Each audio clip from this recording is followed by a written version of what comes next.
Assalamualaikum warahmatullahi wabarakatuh. Sampurasun, wilujeng patepang deui sareng ibu dina pangajaran bahasa Sunda. Dina video sata acana urang parantos diajar ngeunaan kaulinan barudak. Ayeuna urang diajar ngeunaan pupujian. Saha anu uninga pupujian teh naon? Hayu urang pedar. Urang mindeng ngadengekeun pupujian, boh di masjid, boh di madrasah. Ari di masjid biasana mah dihaleuangkeun teh samemeh manjing kana waktu salat.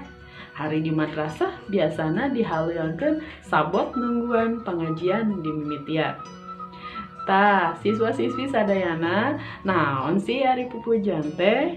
Pupujian teh nyaeta puisi buhut anu eusina nyoko kana ajaran agama Islam. Asalna tina sair atawa siir, nyaeta puisi anu asalna tina sastra Arab. Wangunna mah taya beda sareng sair. Umumna diwangun ku opat padalisan. Dina sapadana naon nu disebut padalisan? Padalisan teh nyaeta jajar atawa dina bahasa Indonesia disebutna baris. Sedengkeun pada teh bait. Tah, sarta dina sapadalisana diwangun ku 8 engang. Naon ari engang? Engang teh nyaeta suku kata. Tapi aya oge nu diwangun ku 2 padalisan.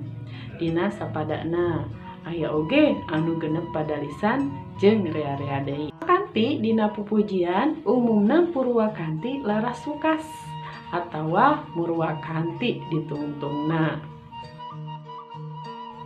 Tah, pupujian osok disebut oge nadom. Sumebar secara lisan di pasantren sareng madrasah. Sacara gurak badagna mah fungsi pupujian teh miboga 2 fungsi. Naon wae? Anu kahiji disebutna fungsi ekspresi. Naonnya fungsi ekspresi teh? Nyaeta pikeun ngebrehkeun kareteg ati anu ngarangna.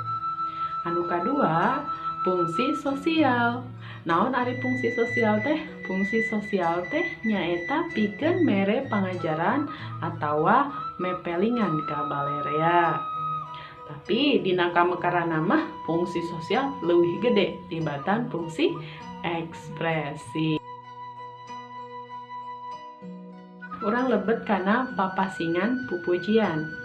Papasingan pupujian aya 5. Aji ka Allah, anu kadua sholawat ka Kanjeng Nabi, anu katilu doa jeung tobat ka Pangeran, anu kaopat pepeling, anu kalima ajaran agama.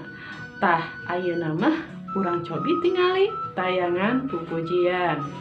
Mangga wilujeng nyakseni. Eling-eling dulur kabeh,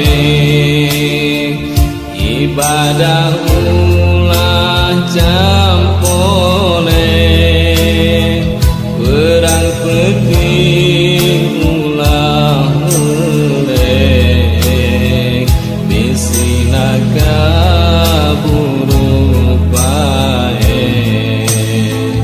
Eling-eling dulur kabeh, ibadah ulah campole, perang penting ulah melek, bisina kaburu bae.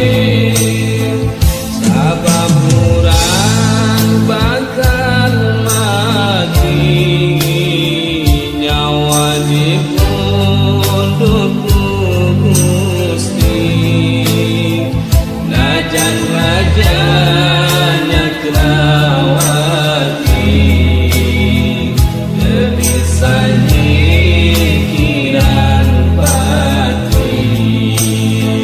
Eling-eling dulur kabeh, ibadah ulah campole,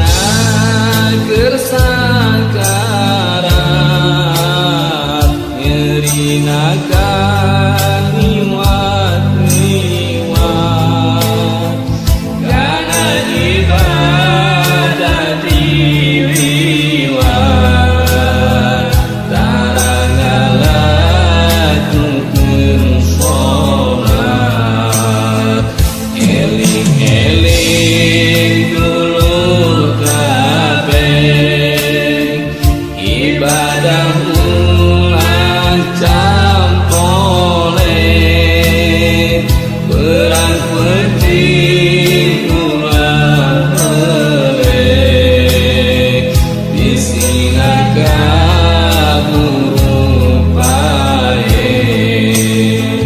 kadung kaliwat langkung tara nyembah kayang agung sakarat nyerikan lantung jasadna bebenang embung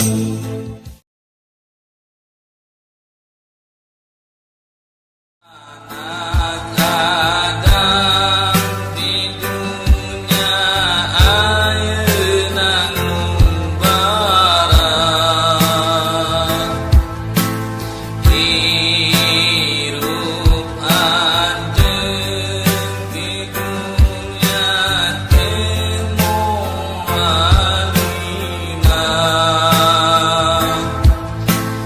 anak Adam umur anjeun teh nurangan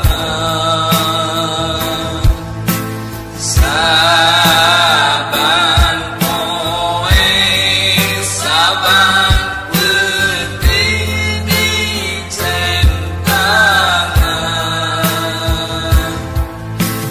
anak Adam bae anjeun teh nyareungan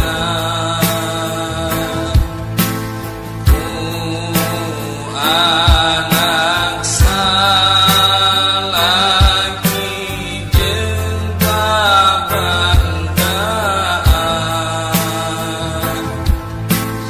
anak Adam bae eueuh nu dibawa ngan asiwung jeung boe anu dibawa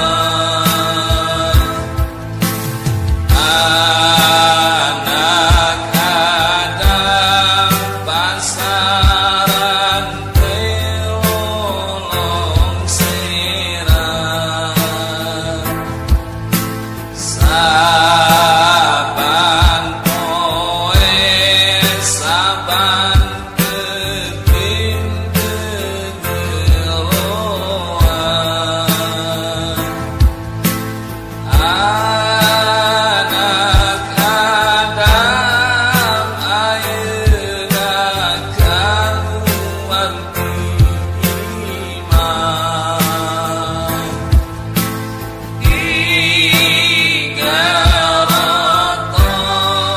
digaraton dina pasaran pukeunang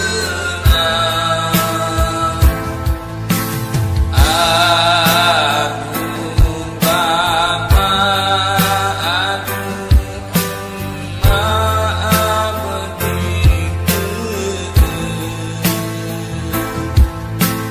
ruku pandang ruku taneuh abdi sieun anak Adam dikubur teh poek pisan mun nyaangan dikubur teh baca Quran Parantosna para siswa ninggal tayangan tadi, mangga ayeuna hidup midamel pancena aya 2. Anu kahiji midamel latihan soal. Dan anu kaduana siswa-siswi regepkeun sarta catetkeun pupujian anu mindeng kadenge atawa nu dihaleuangkeun di masjid atawa madrasah. Analisis eusina ngeunaan naon. purwakantina kumaha sareng papasinganana asup kanu mana. Tak sapertos biasa pancena dikintun ngalangkungan WA anu pengatus oge tiasa langsung japri ka ibu. Siswa-siswi sadayana sakitu wae pedaran dina danget ayeuna. Mudah-mudahan naon anu dipedar dipikahartos ku sadayana. Tepang deui di video-video pembelajaran anu sanesna. Hatur nuhun. Assalamualaikum warahmatullahi wabarakatuh.